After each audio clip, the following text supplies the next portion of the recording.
Well, James, and yet another sign that the days of checks may be numbered, the Federal Reserve Board voted to consider potentially reducing the availability of check processing services that it provides to banks and credit unions.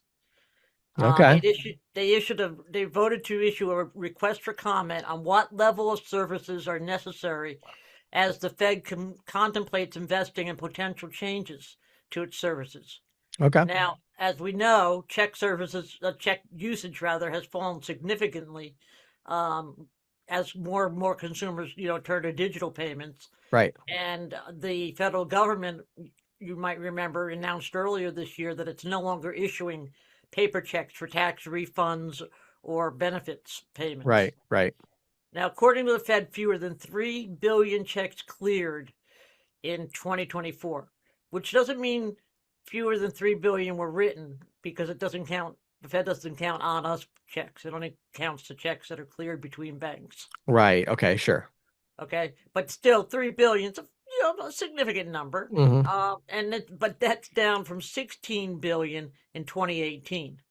Yeah, I was gonna say, I mean, that 3 billion seems very low to me I mean, in the grand scheme of things for the Fed, I mean, that's like Right. that's But like a rounding error almost. So yeah, and just to put it all that in perspective, in the mid 1990s there were 42 billion checks yeah. that cleared between banks. Oh wait, there was 3 billion checks or 3 billion in checks?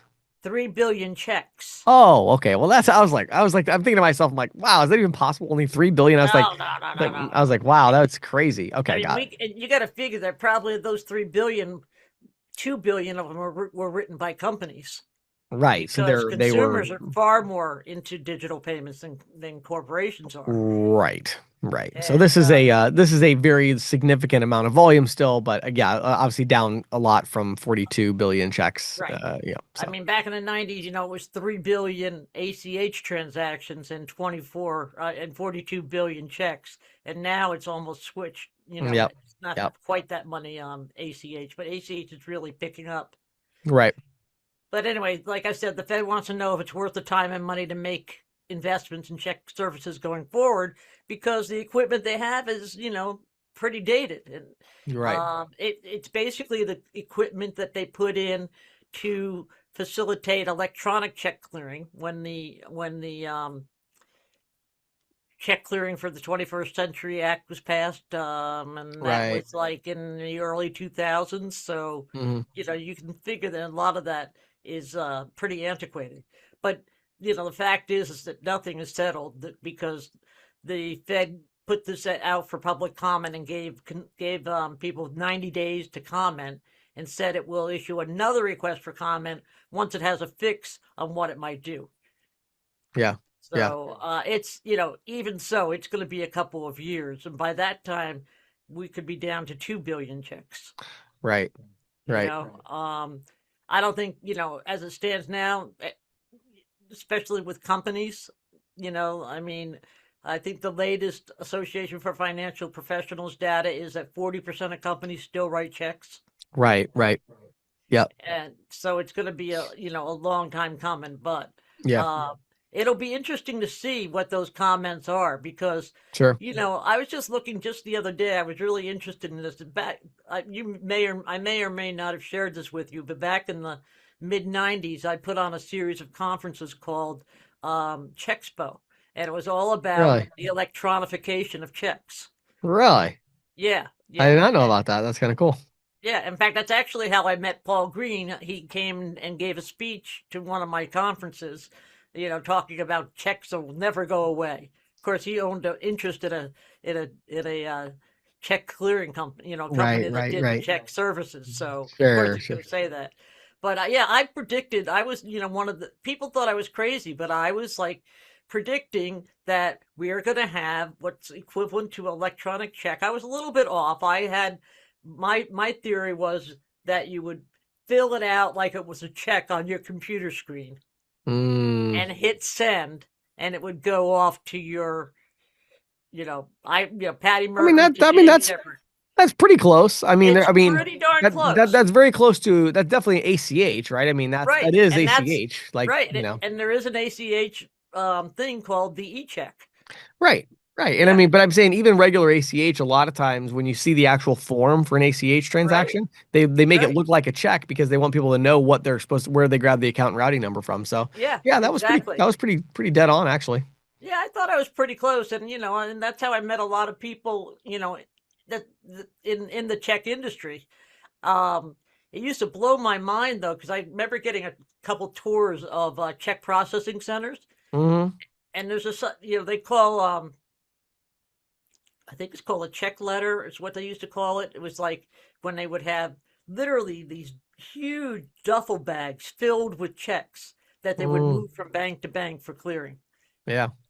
Hmm. And and that's they would use armored cars, of course, to do that. Right, But right. Oh, um, interesting. yeah, Okay. yeah. So okay, so next up, Shopify has inked an agreement with Uber that enables Shopify Plus merchants to embed fast and reliable delivery to their checkout experience. So Really? Shopify, yeah, yeah, I think this is really, Wow, I find this like super interesting. So yeah, go yeah, ahead. right. This is cool. And that's not just for the regular Shopify; it's the Shopify Plus, which Of is their course. enterprise level. But Yep. still, Yep. it's a scale, and it's a big deal for companies that don't want to, that especially for B2B type of orders, Hmm. as well as large, what do you call them, the big box stores, like Yeah, big retailers and stuff. the big retailers and stuff. I mean, they don't want to put in all the money to Mm. uh, you know, create fast delivery. I mean, because the fact of the matter is, people, you and I have talked about this before. Uh, we all want 1 hour and or same day delivery. Next day at the most, right? I mean, Hmm. I know people who live in Seattle and they count on getting, if they go to Amazon, they count on getting their items that day. Right, right. New The York thing that City, the same. the thing I'm trying to wrap my mind around though with the Shopify, it's actually interesting to me because I wouldn't think of Shopify. I would think this would be like Square would do this, but for Shopify, that's interesting because they're not Amazon, meaning they actually don't control the entire Right, fulfillment. So that's kind of weird actually, because like if I'm an e-commerce merchant, or I don't understand how that would work because to me, the Uber delivery thing only works if the product is located somewhere near the place it's being delivered. right, right. You know what I But mean? So I guess oh that's yeah, more but maybe. although it could be that the if you're dealing with Shopify, let's say, you know, you talk about municipal, okay? We'll just use that as the example since you have that sweatshirt on. Yes. Okay, the municipal wants to has a shop on Shopify, right? Hmm. And Shopify and Uber has drivers in every town and city, Hmm. pretty much. So they could conceivably, dispatch drivers to the closest warehouse to wherever an order is going. Mm. Interesting. You So know, the they might Uber, have to hand them off. right? So basically, Uber delivery could kind of replace, like, for somebody wanting to compete with Amazon, it's like Uber delivery is the last leg of the journey, kind of replacing like with the Amazon, they have their own vans, those little Right, vans that run exactly. around.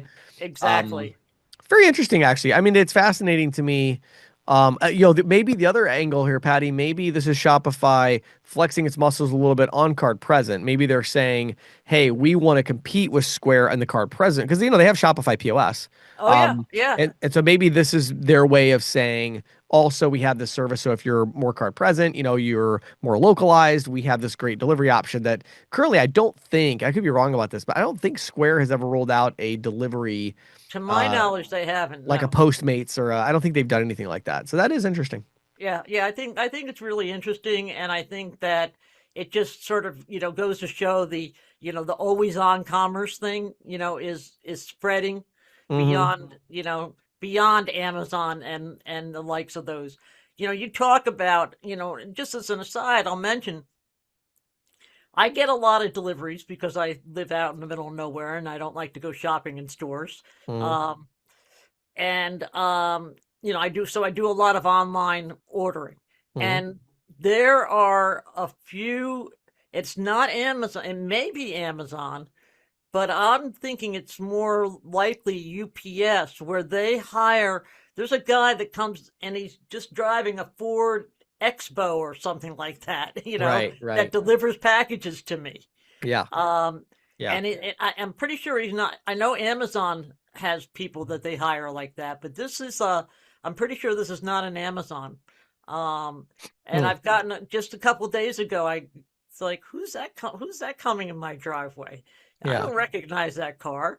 And then uh, then I watched them pull out, and it was like, oh, somebody delivered me something. Let's go see what it is. And yeah, it was I'm pretty sure it was a UPS package. So right.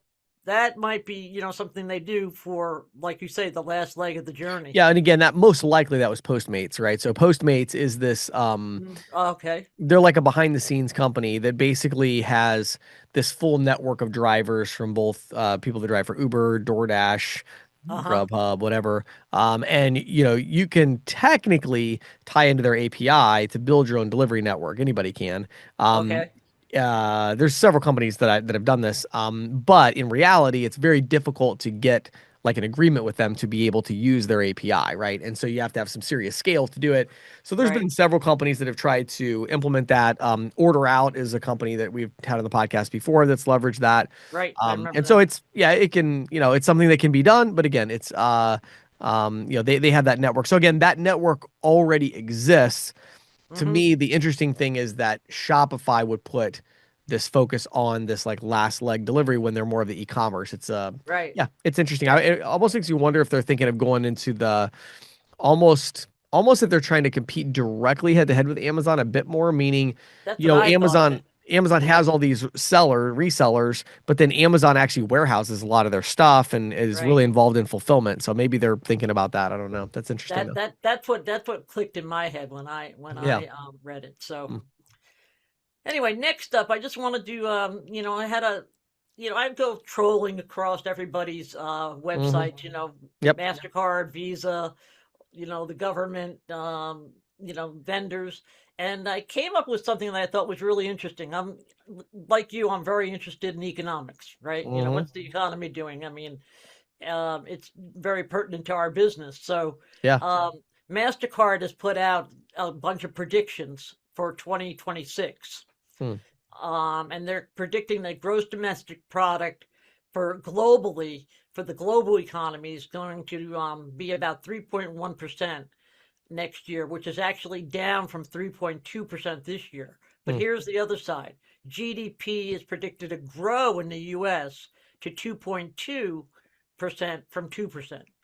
Hmm. Not a huge growth, but it is Sure. it is growth. Yeah. Um, Hmm. and Mastercard their chief economist Michelle Meyer, um, said that this is going to be driven by by that this resiliency will be bolstered by continued investments in AI, as well as interest rate cuts, which of course we just saw the Fed cut rates again, and government stimulus. So separately, Mastercard published a bunch of predictions for the payment space. They said there's about five or six of them.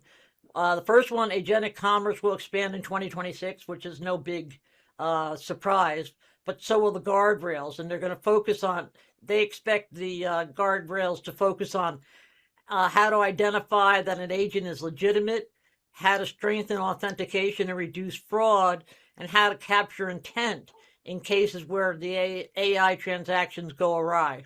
Hmm. Another thing, they're expecting greater collaboration between the crypto ecosystem players in order to make it easier and safer for people to pay and move money with stable coins. Yeah. Think in terms of facilitating payouts to stablecoin wallets, enabling Right. purchases, and streamlining settlement across borders. Sure. Um, they're expecting more robust digital identity verification tools. Hmm. Make it faster and easier to confirm a consumer's identity. Right. And this was one I found was interesting, personalizing payments. For example, payment credentials that let consumers set rules for how they want to pay, such as use my credit card for big purchases and my debit for everyday purchases. Hmm. Yeah. And they also said that in store checkouts will become even more seamless with biometric solutions. Oh wow. That I thought was interesting. A lot more biometrics. Yeah, that will be interesting. Yeah. So Sounds like it's going to be a innovative year in 2026. And that's what uh, I'm thinking. I'm kind of hoping for. yeah. We seem to be on the cusp of innovation for a lot of things that are that are in need. Either things that have sort of like emerged in the last 2 years, but they need that little push, Hmm. or things that need to be to come about because of what's happened in the past few years, Yeah. Yeah. especially in Interesting. the area of AI. I see so Oh much, yeah. Yeah. risk analysis. I mean, in our area, merchant services, I think there's a Yeah. huge opportunity for Did you AI. have you seen Atlas yet, the web browser from ChatGPT? No, I haven't. Have you been using it? I just started using it today. Yeah, it was crazy. I actually went to so I hooked up my calendar, so I have Google Calendar now Uh in huh. there and my email. Uh And huh. then the Atlas browser, I was able to visit ccstorage.com. Oh, And then I cool. just told the so it's like a little like ChatGPT is like in the side, and then I just Right. said schedule an appointment for me to get a demo of CC storage at a time that I'm available. Oh, now that's very cool. So I watched the AI check out my calendar, see when I Uh was huh. available, then go back to the website, click on the form, fill it out, and submit it, and then choose a time and everything. It was very, very painfully slow. Um, but what I find so interesting about that is it from a digital perspective, it's like who cares? It's if it works, making Yeah. it fast is just time. It's just going to take time for them to get their Right. servers Exactly. optimized and everything, and Right. get enough data centers set up. But yeah, it's if you want to see a true kind of excuse me an agentic experience, check it out. And I think that will be kind of the agentic commerce. Oh, Will I be yeah. that same experience. You'll be over there saying, "Find me a place that sells this item," and then buy it, and you'll be able Yeah. to some extent observe what's happening, or in my case, go to another screen and do something else while it does its thing. That's how I would use it exactly. Yeah, Yeah. My it's sort of on my to-do list for this weekend. We'll see if I get to it. I have a lot of things on my good, to-do good. list for Yeah, this yeah, yeah. weekend. Let me know what you think. So, well, Yeah. Patty, it's always great having you share your insights with us. Thanks for keeping us up to date on the industry. My pleasure.